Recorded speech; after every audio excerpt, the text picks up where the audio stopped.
Cal, turun cal, turun cal, turun ke kiri dikit cal. Ah, sip, thank you cal.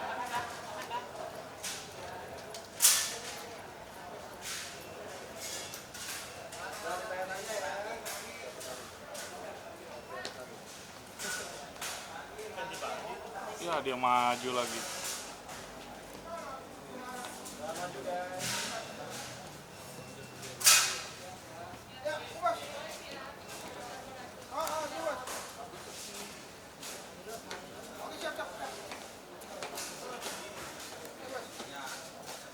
Halo kak, halo teh.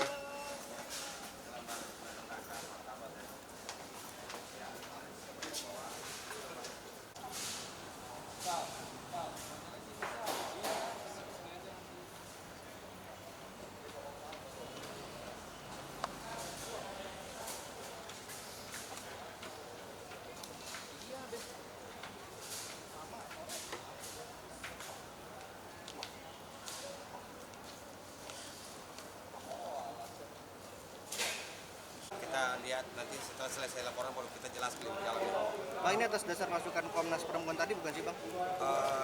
Sejauh ini hasil daripada kita sama saat tadi waktu gelar yang Komnas tadi, ini ada pandangan-pandangan seperti itu yang mana dari kita melihat tentang persoalan perkembangan yang ya berdampak kepada perempuan. Artinya rekomendasi dari Komnas Perempuan sendiri Tadi tadi kan ya? bukan rekomendasi kan, ya, kita hasil daripada di pertemuan tadi. Jadi lebih spesifik apa pasalnya apa Bang? Intinya kalau dilihat dari sisi ini kan dari Undang-Undang Nomor 12 Tahun 2022 itu kan menurunkan harkat dan martabat perempuan di dalam pasal 5 kalau nggak salah ya. Pencemaran kekerasan seksual terhadap perempuan.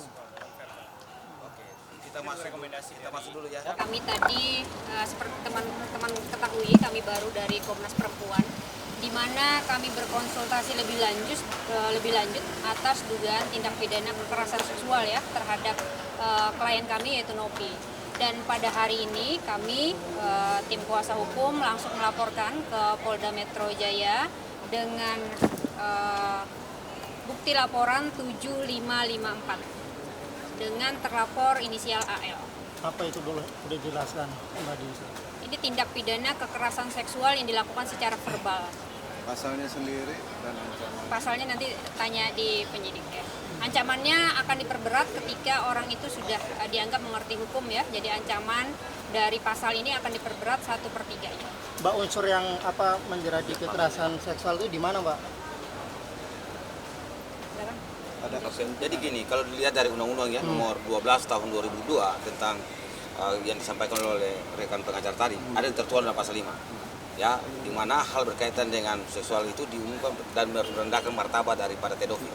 Sama-sama kita lihat dari video kan, menjelaskan tentang pendapatan, kemudian keuangan Tenopi, kemudian walaupun tidak menyebutkan nama, tapi itu menjelaskan kehidupan Tenopi dan keuangan Tenopi. Terakhir baru sampaikan salah satu pekerjaan yang di mana terpenuhi pasal 5 itu adalah menyebutkan kata, mohon maaf ya, clearnya aja lah teman-teman tahu bahwa pelacur. Ini seperti itu terpenuhi dari pasal 5 dari undang-undang itu. Bang, kenapa laporannya nggak dicampur aja sama yang Tidak bisa. Kalau dalam hal ya nggak boleh. Artinya Hmm. kita tidak bisa ya. Kalau memang pidana yang satu tidak bisa campur dengan ini. Artinya kan ini sudah undang-undang yang lain. Kalau itu ya berkaitan dengan pidana yang berkaitan dengan undang-undang ITE ya kan nggak boleh. Tapi kan kasusnya sama objeknya juga yang dilaporkan. Beda. Intinya beda. Kita tidak mau laporannya menjadi ya dari sini lain atau kabur ya kan. Kita harus jelas dengan substansi masalah yang dilakukan oleh AL tadi. Saya hanya cuma pesan aja gini. Mulai hari ini kita tidak berurusan hukum dengan Agus ya. Kami berurusan hukum dengan AL. Nah, karena dia sudah ajak perang. Kalau dia sudah perang maka kita perang. Bahkan ya karena pernah dia kalah di pra peradilan pun terkait dengan kasus dia pernah ditetapkan dia tersangka, kami akan mendorong. Itu aja. Itu aja sebentar. Berarti ini dua-duanya ntar laporan jalan Bang atau seperti apa? Semoga jalan karena ini kan permintaan para netizen dan ibu-ibu, para mama. Ya, wanita-wanita Indonesia kan selalu menekan tuh lihat tekanan-tekanan untuk Tenopi lapor. Karena ini mengenai kehormatan perempuan Indonesia, bukan Tenopi salah satunya. Dan ini mengenai martabat dan profesi dari para pramugari gitu. Jadi tetap harus kita ambil kita mendorong Tenopi untuk mengambil langkah hukum. Intinya kami para pengacara itu hanya melihat apakah terpenuhi atau tidak? Ya kalau sudah terpenuhi, kami akan dampingi. Tidak mungkin tidak terpenuhi, kami dampingi. Ini bagi kami sudah dua alat bukti cukup dan kami tetap mendorong untuk prosesnya diperiksa. Bang, Kita akan berarti tetap mendorong Alvin akan segera Kami tetap mendorong, gitu. Kami tetap mendorong karena untuk mencegah ya salah gunakan kuasa yang diberikan. Sudah melampaui kuasa, kami tetap mendorong. Ini supaya jadi catatan penting. Gitu. Bang, berarti kalau laporannya dua-duanya jalan, sidangnya 2 kali dong dengan kasus yang berbeda atau gimana, Bang? Betul. Jadi begini teman-teman, kenapa kemudian kami melaporkannya dengan delik yang berbeda ya, sehingga kemudian unitnya berbeda.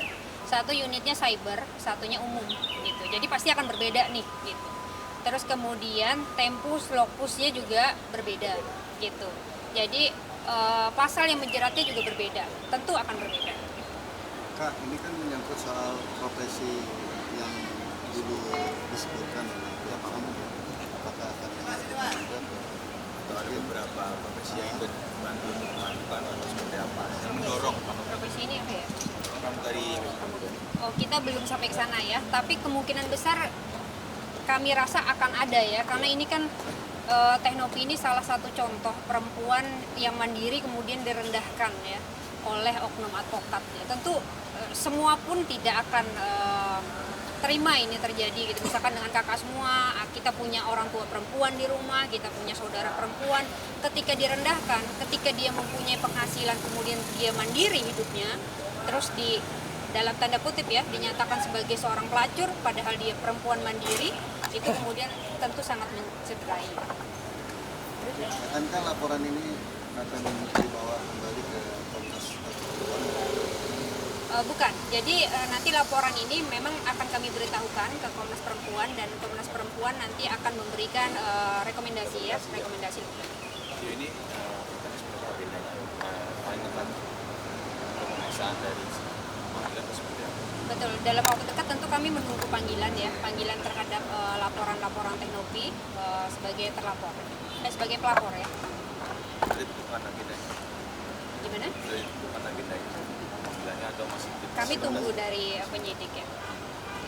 Bang Jas, melihat kasus yang saat ini, artinya laporan yang terbaru dari sudut pandangnya seperti apa sih? Artinya sebegitu menyerahkan sehingga harus Jadi gini, hari ini kita harus membuat suatu langkah hukum untuk para lawyer.